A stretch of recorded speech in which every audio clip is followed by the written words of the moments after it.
Hello students, welcome to Telugu officers channel. ఇవాళ మనం April 8వ తేదీకి సంబంధించిన కరెంట్ అఫైర్స్ గురించి చూద్దాం. ఇవాళ మన ఫస్ట్ ఆర్టికల్ చూడండి. భారత ఉపాధి నివేదిక 2024 లేదా ఇండియా ఎంప్లాయ్మెంట్ రిపోర్ట్ అంటాము. ఎవరు రిలీజ్ చేశారు ఇండియా ఎంప్లాయ్మెంట్ రిపోర్ట్ని అంటే ఇంటర్నేషనల్ లేబర్ ఆర్గనైజేషన్ అన్నటువంటిది ఈ ఇండియా ఎంప్లాయ్మెంట్ రిపోర్ట్ 2024 అన్నటువంటి దాన్ని రిలీజ్ చేయడం జరిగింది. అందులో ఏం చెప్పింది, అన్ఎంప్లాయ్మెంట్ రేట్స్ అనేటటువంటివి పెరుగుతూ ఉన్నాయి, దీన్ని మేము అబ్జర్వ్ చేశాము అన్నట్టుగా చెప్పారు. అయితే దీనిని కూడా మనం చూస్తే నేషనల్ శాంపిల్ సర్వేస్, అలాగే పీరియాడిక్ లేబర్ ఫోర్స్ సర్వేస్, వీటిని 2000వ సంవత్సరం నుంచి 2022 వరకు బేస్ చేసుకొని ఇప్పుడు ఆ అనాలసిస్ ఆధారంగా ఈ రిపోర్ట్ని ఇచ్చారనమాట. ఈ రిపోర్ట్ ఏమని చెప్తోంది, ఒకటి వచ్చేసరికి మన దగ్గర ఎంప్లాయ్మెంట్ కండిషన్స్ అన్నటువంటివి అస్సలు సరిగ్గా లేవు, చాలా పూర్గా ఉన్నాయి అన్నట్టుగా చెప్పింది. మనం చూస్తే మొత్తం అన్ఎంప్లాయిడ్ వర్క్ ఫోర్స్లో 83% యూతే ఉన్నారు అన్నట్టుగా ఈ రిపోర్ట్ చెప్తోంది.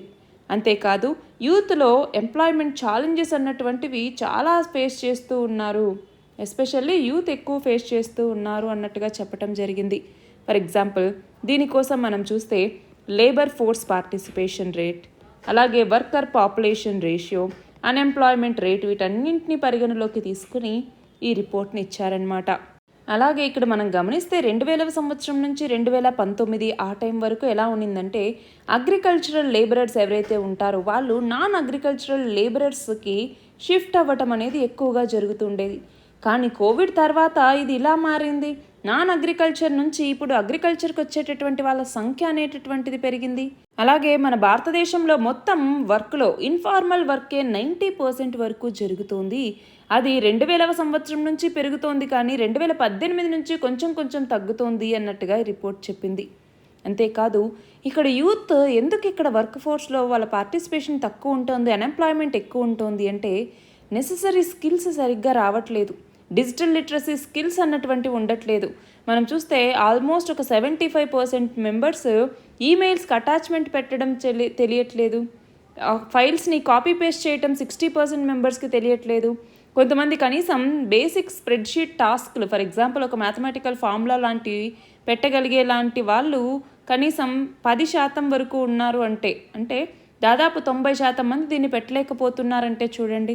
సో ఇంత ఈ డిజిటల్ లిటరసీ స్కిల్స్ అన్నటువంటివి లేకపోవటం, జాబ్కి కావాల్సిన నెససరీ స్కిల్స్ అన్నటువంటివి లేకపోవటం వల్ల చాలా ఛాలెంజెస్ని ఎదుర్కొంటూ వస్తూ ఉన్నారు. అంతేకాదు ఒకవైపేమో వేజెస్, ఎర్నింగ్స్ ఇవన్నీ కూడా తగ్గుతూ వస్తూ ఉన్నాయి. అలాగే ఇండస్ట్రియల్ ఎంప్లాయ్మెంట్కి సంబంధించిన స్ట్రక్చర్ చేంజ్ అవుతోంది. ఫర్ ఎగ్జాంపుల్ కొత్త ఫీచర్స్ అన్నటువంటివి లేబర్ ప్రాసెస్లో వస్తూ ఉన్నాయి. అంటే ఇక్కడ గమనించాలి, ప్లాట్ఫామ్ వర్కర్స్, గిగ్ వర్కర్స్ ఇప్పుడు పెరుగుతూ ఉన్నారు. అంటే ఇన్ఫార్మల్ వర్క్ ప్రాసెస్లో వీళ్ళు చాలా ఎక్కువ మంది పెరుగుతున్నారు, కానీ వాళ్ళకి ఎలాంటి సోషల్ సెక్యూరిటీ ప్రొవిజన్స్ అనేటటువంటివి లేవు. మైగ్రేషన్ అన్నటువంటిది కూడా మనకి 2030వ సంవత్సరం వచ్చేసరికి మొత్తం మైగ్రేషన్ 40% పెరుగుతుంది అన్నట్టుగా అంచనా. అర్బన్ పాపులేషన్లో దాదాపు 607 మిలియన్ అర్బన్ పాపులేషన్ ఉంటారు, అందులో 40% ఇదిగో ఈ మైగ్రేషన్ ద్వారా వస్తారనేసి అంచనా. మరి ఇక్కడ గమనించాలి, మైగ్రేషన్ అన్నటువంటిది పెరుగుతోంది, అందులోనే ఎస్పెషల్గా eastern, north eastern, central regions నుంచి సదర్న్, వెస్టర్న్, నార్థన్ రీజియన్స్కి మైగ్రేషన్ పెరుగుతోంది. రీజనల్ డిస్పారిటీస్ అన్నటువంటివి ఉన్నాయి, జెండర్ గ్యాప్ అన్నటువంటిది ఉంది. సో వీటన్నింటి నేపథ్యంలో ఇదిగో ఇన్ని సమస్యలు ఉన్నాయి కాబట్టి పాలసీలు తీసుకురండి, మంచిగా జాబ్ ఈక్వాలిటీని ఎన్హాన్స్ చేయండి, స్ట్రాటజీస్ అన్నటువంటివి అమలు చేయండి, అప్పుడే ఈ ప్రాబ్లం అన్నటువంటిది తగ్గుతుంది. లేబర్ మార్కెట్లో ఏవైతే ఇన్ఈక్వాలిటీస్ ఉన్నాయో వాటిని తగ్గించాలి అన్నట్టుగా కొన్ని అప్రోచెస్ని కూడా ఇది సజెస్ట్ చేయటం జరిగింది. మరి ఈ నేపథ్యంలో మనకి ఇంకా ఏం తెలియాలి అంటే గవర్నమెంట్ ఇనిషియేటివ్స్ ఏంటి అన్నట్టుగా మనకు తెలియాలి. గవర్నమెంట్ ఇనిషియేటివ్స్ ఏంటి? ఫర్ ఎగ్జాంపుల్ పిఎం దక్ష అంటాం, ప్రధానమంత్రి దక్షత ఆర్ కుశలత సంపన్న హితగ్రాహి అనేసి. అలాగే ఎంజీఎన్ఆర్ఈజీఏ, ప్రధానమంత్రి కౌశల్ వికాస్ యోజన, స్టార్టప్ ఇండియా. అలాగే Indira Gandhi urban employment guarantee scheme అని రాజస్థాన్ ఒకటి అమలు చేస్తుంది. స్మైల్ అంటాం, support for marginalised individuals for livelihood and enterprise అనేసి. సో ఇలాగా ఎంప్లాయ్మెంట్కి సంబంధించి వివిధ రకాల ఇనిషియేటివ్స్ ఉన్నాయి.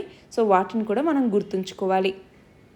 మన నెక్స్ట్ ఆర్టికల్ చూడండి. ఆన్లైన్ ద్వారా వ్యవసాయ ఉత్పత్తుల విక్రయాలని ప్రోత్సహించడానికి సంబంధించి ఆల్రెడీ దీనికి సంబంధించి మనకి ఈ నామ్ అంటాం, ఈ నేషనల్ అగ్రికల్చరల్ మార్కెట్ అన్నటువంటిది కూడా ఉంది. ఇది ఒక ఆన్లైన్ ట్రేడింగ్ ప్లాట్ఫామ్ అనమాట. దీంట్లో అగ్రికల్చరల్ ప్రొడ్యూస్ ఏవైతే ఉన్నాయో వాటిని ట్రేడ్ చేసుకోవటం ద్వారా ఫార్మర్స్, ట్రేడర్స్, బయర్స్ వీళ్ళందరికీ కూడా ఇది హెల్ప్ అవుతుంది. అలాగే ఒక స్మూత్ మార్కెటింగ్ అనేది చేయగలగటానికి వీలుంటుంది అన్నట్టుగా ఈ నామ్ని తీసుకొచ్చారు. మరి ఈ నామ్ని ఇంప్లిమెంట్ చేసేది ఎవరు అంటే ministry of agriculture and farmers welfare అనేది మనకు తెలుసు. కానీ దాని కింద ఒక ఏజెన్సీ అన్నటువంటిది ఉంటుంది, అది ఈ నామ్ని ఇంప్లిమెంట్ చేస్తుంది. మరి ఏంటి ఆ ఏజెన్సీ? SFAC అంటాము, small farmers agri business consortium అనేసి. ఇది ఈ నామ్ని ఇంప్లిమెంట్ చేసేటటువంటి ఏజెన్సీ. అయితే ఇక్కడ మనకేం తెలియాలి? ఫర్ ఎగ్జాంపుల్, నేను తెలంగాణలోనో ఏపీలోనే ఒక చిన్న పల్లెటూరులో ఒక 5-10 ఎకరాల్లో పంటలు పండించాను అనుకోండి. ఆ పంటను దగ్గరలో ఉన్నటువంటి మార్కెట్లో అమ్మాలి అంటే నాకు సరైన ధర రావట్లేదు. కానీ పక్కూర్లోనో లేకపోతే పక్కన సిటీలోనో మంచి ధర పలుకుతోంది. మరి అక్కడ అమ్ముకోవటానికి వీలుంటుందా అంటే చాలా వరకు మార్కెట్ యాక్సెస్ అన్నటువంటిది ఉండదు. దానికి ఇది పనికొస్తుంది. అంటే దగ్గరలో ఉన్న మార్కెట్స్కి ఎక్కడికైనా కూడా వాళ్ళు ప్రైస్ని కోట్ చేసి ఎక్కడి నుంచి ఎక్కడికైనా కూడా అమ్ముకునేటట్టుగా వాళ్ళ ప్రోడక్ట్స్ని షోకేస్ చేసుకునేటట్టుగా ఫార్మర్స్కి ఆన్లైన్ ద్వారా విక్రయించుకోవటం అన్నటువంటిది వీలు కల్పిస్తుంది. అంతేనా? దీని ద్వారా ఏమవుతుంది? ఇప్పుడు కమిషన్ ఏజెంట్స్ ఎవరైతే ఉంటారో వాళ్ళకి వీళ్ళు మనీ పే చేయక్కర్లేదు. దానివల్ల ఇటు రైతులు, ఇటు వ్యవసాయ పారిశ్రామికవేత్తలు కూడా వాళ్ళ మార్కెట్ పరిధిని మరింత ఎన్హాన్స్ చేసుకోవడానికి, ఇలాగా మీడియేటర్స్, కమిషన్ ఏజెంట్స్ వీళ్ళు లేకుండా నేరుగా ఈ కన్స్యూమర్స్ ఎవరైతే ఉంటారో వాళ్ళని చేరుకోవటానికి కూడా ఈ ఆన్లైన్ ద్వారా వ్యవసాయ ఉత్పత్తుల విక్రయాలు అన్నటువంటి వీలు కల్పిస్తాయి. మరి అందులో భాగంగా ఏమైంది అంటే భారత వ్యవసాయ పరిశోధనా మండలికి సంబంధించినటువంటి సాగు సాంకేతికత అనువర్తనాల పరిశోధనా సంస్థ అన్నటువంటిది కిసాన్ కార్డ్ .ఆన్లైన్ అనేటటువంటి పోర్టల్ను అభివృద్ధి చేస్తోంది. దీని ద్వారా ఏంటి అంటే మన దేశంలో ఉన్న రైతులు కావచ్చు, కృషి విజ్ఞాన కేంద్రాలు కావచ్చు, రైతు ఉత్పత్తి సంస్థలు కావచ్చు, స్వయం సహాయక సంఘాలు కావచ్చు, వీళ్ళు ఉత్పత్తి చేసేటటువంటి వ్యవసాయ లేదా విలువ ఆధారిత వస్తువులన్నీ కూడా ఇందులో అమ్ముకోవటానికి వీళ్ళకి వీలన్నటువంటిది ఉంటుంది. అయితే ఇప్పుడు ఏంటి మనకి అంటే ఎక్కువ అమ్ముతూ ఉండేటప్పుడు మనం కనుక దానికి వాల్యూ అడిషన్ చేస్తే ఎక్కువ మనకు మనీ అన్నటువంటిది వస్తుంది. అంతేనా? కాబట్టి ఆహార శుద్ధి జరగటం, దాని తర్వాత వాల్యూ అడిషన్ జరగటం, దాని తర్వాత ఎక్స్పోర్ట్స్ కూడా చేసుకోవచ్చు.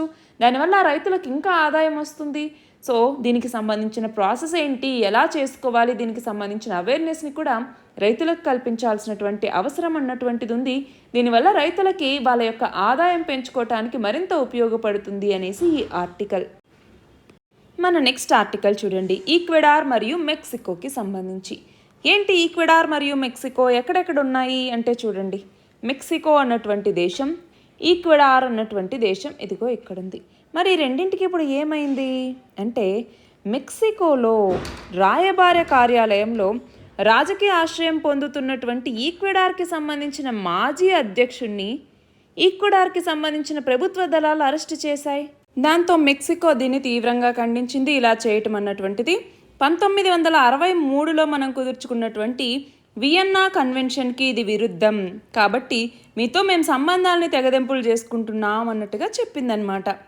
మరి వియన్నా కన్వెన్షన్ అన్నటువంటిది ఏం చెప్పింది అంటే డిప్లొమాటిక్ ఇమ్యూనిటీ అన్నటువంటిది చెప్పింది. డిప్లొమాటిక్ ఇమ్యూనిటీ అంటే ఏంటి ఇక్కడ?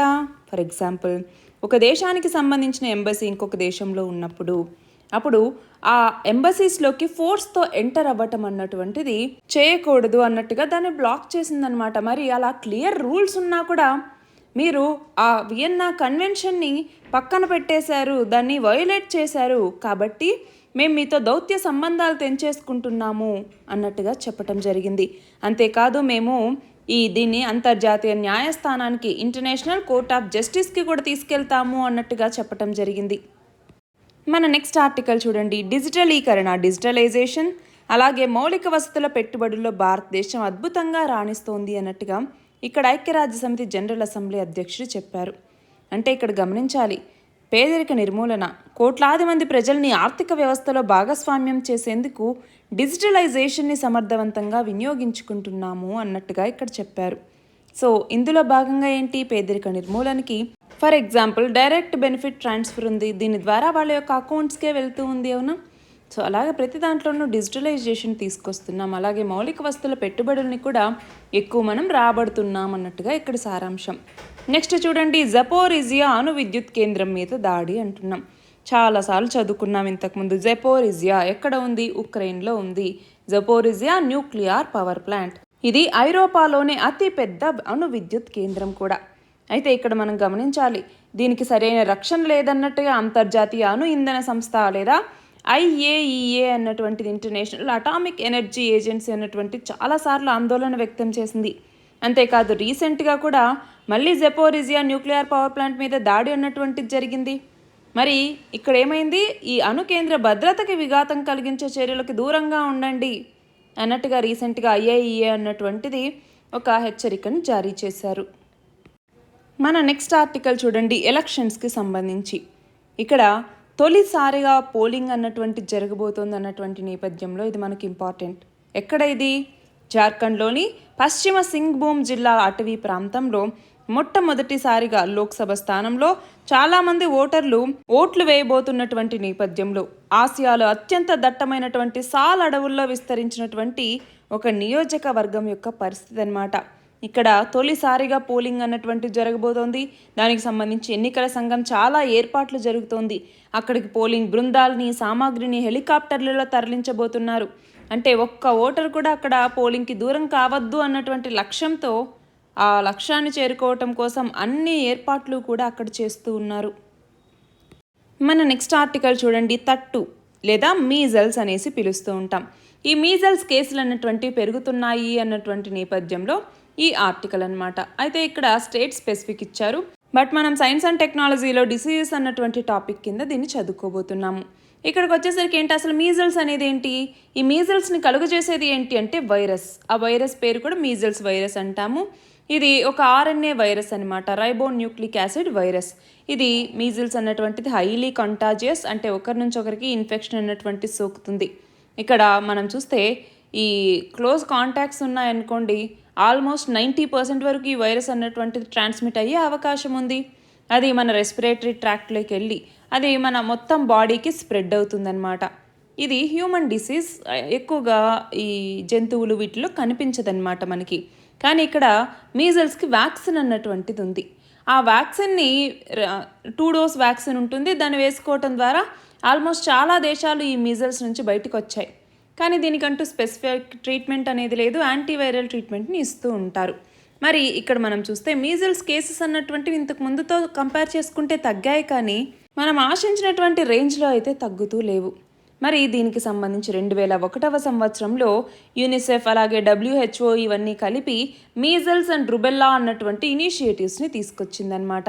దీని ద్వారా ఏంటి, ఏ చైల్డ్ కూడా మీజల్స్తో చనిపోకూడదు, అలాగే రూబెల్లా సిండ్రోమ్తోనూ పుట్టకూడదు అన్నటువంటిది లక్ష్యం. మరి దీనికి సంబంధించి వ్యాక్సిన్ ఏంటి అంటే measles rubella vaccination, MR vaccine అనేసి పిలుస్తూ ఉంటాము. దీనిని 9 నెలల బేబీ దగ్గర నుంచి 15 సంవత్సరాలు వచ్చే బేబీ వరకు కూడా మొత్తం చిల్డ్రన్ అందరికీ కవర్ చేయాలి అన్నటువంటి దీని కింద లక్ష్యంగా పెట్టుకున్నారు.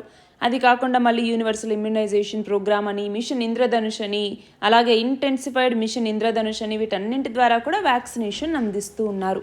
మరి దీనికి సంబంధించి లక్షణాలు అన్నటువంటిది చూస్తే చూడండి, జ్వరం అన్నటువంటిది ఉంటుంది, అలాగే కళ్ళు అన్నటువంటివి రెడ్గా వాటరీగా అయిపోతాయి, రన్నీ నోస్ జలుబు అన్నటువంటిది ఉంటుంది, కాఫ్ అన్నటువంటిది ఉంటుంది, మనకి మౌత్ లోపల చిన్న చిన్న వైట్ స్పాట్స్ అనేటటువంటివి కనపడుతూ ఉంటాయి, స్కిన్ ర్యాషెస్ అన్నటువంటివి వస్తూ ఉంటాయి. సో ఇలాంటివన్నీ కూడా దీనికి సంబంధించిన లక్షణాలే.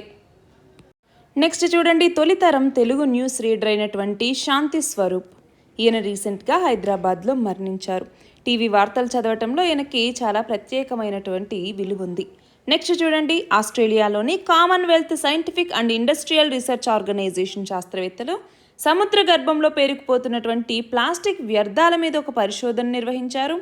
అందులో ఏం తెలిసింది అంటే, మన సాగర గర్భంలో అంటే సముద్ర గర్భంలో 1.1 కోట్ల టన్నుల ప్లాస్టిక్ అనేది పేరుకుపోయింది. ఒక నిమిషానికి ఒక ట్రక్ పరిమాణంలో ఈ పదార్థాలు అనేవి సముద్రంలోకి కలుస్తూ ఉన్నాయి అన్నట్టుగా చెప్పడం జరిగింది. దీన్ని రిమోట్ ఆపరేటెడ్ వాహనాలు, అలాగే బాటమ్ ట్రాల్స్, వీటి ద్వారా సేకరించినటువంటి డేటా ఆధారంగా ప్రిడిక్టివ్ మోడల్స్ను ఉపయోగించి ఈ పరిశోధనని నిర్వహించారు. నెక్స్ట్ చూడండి, బ్రిటన్కి చెందినటువంటి జాన్ టినిస్వుడ్. ఈయన ప్రపంచంలోనే అత్యధిక వయసున్నటువంటి వ్యక్తిగా గిన్నిస్ బుక్లో స్థానం సంపాదించుకున్నాడు. ఈయన వయసు 111 సంవత్సరాలు. నెక్స్ట్ చూడండి, ప్రపంచ ఆర్థిక వేదిక young global leaders community the class of 2024 అనే పేరుతో ఒక జాబితాని విడుదల చేసింది. అందులో వివిధ రంగాల్లో ప్రత్యేక ప్రతిభ ఉన్నటువంటి 40 ఏళ్లలోపు వయసున్న 90 మంది ఇందులో ఉన్నారు. అందులో భారతదేశం నుంచి కూడా ఇదిగో వీళ్ళంతా ఉన్నారు అన్నట్టుగా ఇక్కడ చెప్పటం జరిగింది. ఒక్కసారి చూడాలి. నెక్స్ట్ చూడండి, 2024 ఫిబ్రవరిలో వాషింగ్టన్లో జరిగినటువంటి ప్రపంచ బ్యాంక్ సమావేశంలో గ్లోబల్ ఎన్విరాన్మెంటల్ ఫెసిలిటీ డైరెక్టర్గా ఏకగ్రీవంగా ఎన్నికైన భారత మహిళ ఎవరు అంటే గీతా బాత్రా. నెక్స్ట్ చూడండి, భారత పార్లమెంట్ ఏ సంవత్సరంలో మధ్యవర్తిత్వ చట్టాన్ని ఆమోదించింది అంటే 2023లో. నెక్స్ట్ చూడండి, చివరిగా food safety and standards authority of India చేపట్టినటువంటి ఈట్ రైట్ ఇండియా మూమెంట్ లేదా ఈట్ రైట్ ఇండియా ఉద్యమంలో భాగంగా 2024 ఫిబ్రవరి చివరి నాటికి దేశవ్యాప్తంగా ఎన్ని రైల్వే స్టేషన్లు, ఎన్ని మెట్రో రైల్వే స్టేషన్లు ప్రతిష్టాత్మకమైనటువంటి ఈట్ రైట్ స్టేషన్ ధృవీకరణను పొందాయి అంటే చూడండి, మొత్తం 150 రైల్వే స్టేషన్లు, 6 మెట్రో రైల్వే స్టేషన్లు ఈ ఈట్ రైట్ స్టేషన్ ధృవీకరణను పొందాయి.